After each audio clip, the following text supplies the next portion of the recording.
यातून आपल्याला समजले की वृक्षांची काळजी घेणे किती महत्त्वाचे काम आहे. आपण कधी कधी खूप आनंदाने उत्साहाने झाडे लावतो, पण त्यांची काळजी घेत नाही. झाडे फक्त लावून उपयोग नाही, तर ती जगवता सुद्धा आली पाहिजे.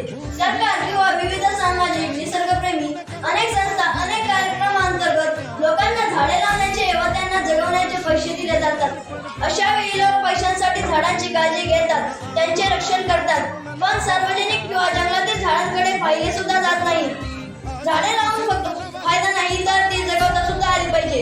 यासाठी कुठले झाडे कुठल्या मातीत वातावरणात वाढतात, त्यांची काळजी कशी घ्यावी हे जाणणे सुद्धा महत्त्वाचे असते. झाडांची काळजी घेणे हे अगदी लहान मुलाच्या संगोपनासारखे असते. त्यांना फक्त पहिले काही वर्ष जपावे लागते. एकदा का ती मोठी झाली की ते त्यांचे पोषण स्वतः करू शकतात. वृक्षवल्ली आम्हा सगळी सोयरे वंचली, कांदा मुळा भाजी अवघी मिठाई माझी. संतांनी किती आत्मीयतेने निसर्गाबद्दल वृक्षांबद्दल लिहिलेले आहे. बहरलेला निसर्ग कोणाला आवडत नाही. पानांची शरशर, पक्ष्यांचे मधुर गीत, झऱ्यांची खळखळ, धबधब्यांचा गंभीर नाद, समुद्राच्या लाटांची गाज, निसर्गाचे हे रम्य रूप आपले सर्व दुःख विसरायला लावते.